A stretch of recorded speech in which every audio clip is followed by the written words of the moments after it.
General Administrative Regulations of 2003 definitions.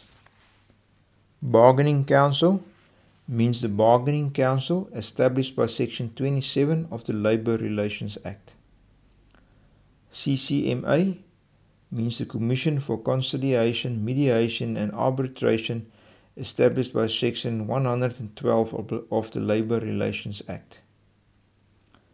Labour Court. The Labour Court established by Section 151 of the Labour Relations Act. Registered Trade Union for a Workplace means a trade union registered in terms of the Labour Relations Act with members in that workplace. Compensation Commissioner means a compensation commissioner appointed under Section 2 of the Compensation for Occupational Injuries and Diseases Act.